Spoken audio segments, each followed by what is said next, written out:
She put the phone on the ground after what she heard on it. A voice on the other end of the line made her feel something. She waved for her husband to come over without saying a word. The voice on the other end of the line told her something about her son Davi. But that couldn't be true. He hadn't been seen in 7 years.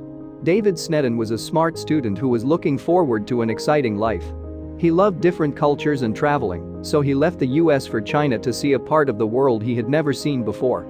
David had been to South Korea before, so this wasn't his first time in Asia.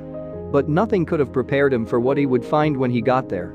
Roy, David's dad, told the Washington Post his schoolwork was done, so he said he was going to visit some tourist spots in Southeast China before he came back. Even the best government officials couldn't figure out what David was doing on his trip. What happened to David? His mother last heard from him when he sent her an email telling her how excited he was to go on an adventure in China. He could only stay in the country for 3 weeks, so he made a plan to follow. "If you never hear from me again," he wrote, "look for my body in China's western Yunnan province or in Anhui's Yellow Mountains." Just kidding. No, I'm really happy. Even though he was joking, his email seemed to be a sign of things to come. David and George Bailey, his college roommate, went to Yangshuo. Along the Li River, they hiked through a beautiful town. But when that weekend was over, they went their separate ways. David's trip took him west to Yunnan, while George's took him north. On Monday morning, David and his friends split up so David could take a bus west. George woke up because of all the noise and decided to wave his friend goodbye. David yelled, "See you in Provo," and then turned and left the room. Neither of them knew that those were the last words they would ever say to each other. When they didn't hear from him by email, his family started to worry. He might have just forgotten, though. But they would soon see how much worse things were. But they were certain that something terrible was wrong. Michael, his older brother, was waiting for him in Seoul, but David was never going to get there. David was hiking near Burma's border. Leaping Tiger Gorge was the name of the trail, but he would never get off of it. After that, no one would see him again. It was as if he had just vanished. The news was told to his parents by Chinese officials, and they couldn't believe it. But there was something wrong with this. Kathleen and Roy, David's parents, were told that their son had fallen off the trail and that his body had not been found. They didn't think it was true.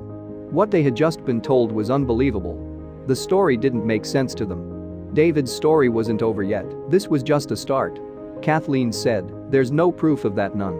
If it turned out to be true, he would be the only American whose body hasn't been found in China since World War II. They knew their son, who had been hiking for a long time. He wouldn't have done something so stupid on a tourist trail where beginners hike." What really happened?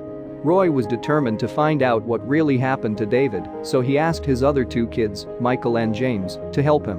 Together, the boys went to Yunnan to try to find their brother, who had gone missing. A month after David went missing, they got to Leaping Tiger Gorge, where they saw something strange. Michael Sneddon said, "It was crazy." When they got there, the hiking trail was full of police officers and their K9 units, all putting on a show for the 2 brothers. Michael added, "We just laughed and said thanks." But David couldn't be found, but David's brothers did find an important piece of the puzzle. At the Leaping Tiger Gorge, a tour guide told the 2 brothers and sisters that he knew David. He had, in fact, walked with him the whole way. At the end of the hike, the owner of a hostel agreed with this story.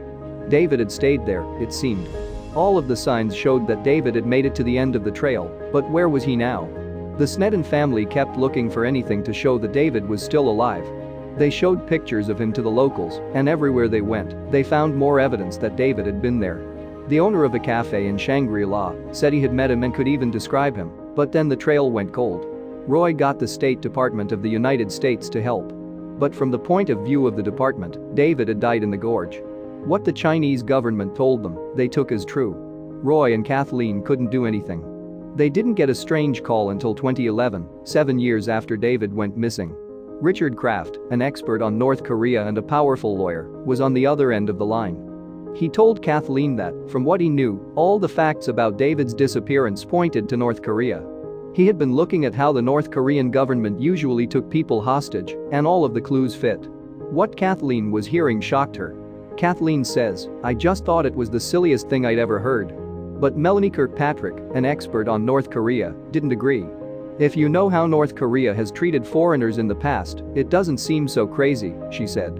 So, what was really wrong with David? Where was he right now? Melanie looked at all the evidence and found that it all made sense. In a shocking statement, she said, "We know that North Korean agents were working in that area Yunnan around the same time David was there, with China's full permission." But she had more proof to back up her idea. Melanie said the Japanese politician Keiji Furaya told her in 2013 that a US citizen had probably been taken to North Korea. But the most convincing proof didn't come out until 2016. A South Korean group that specializes in North Korean kidnappings said that a source had come forward with new information.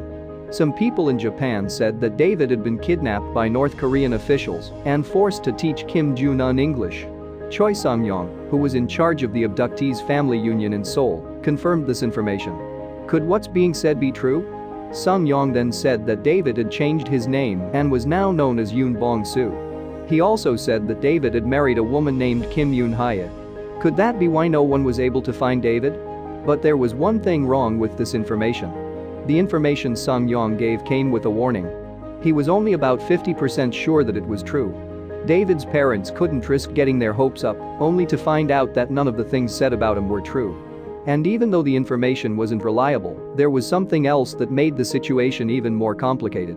Some Washington officials thought that the Japanese government was hiding something about David, the missing American.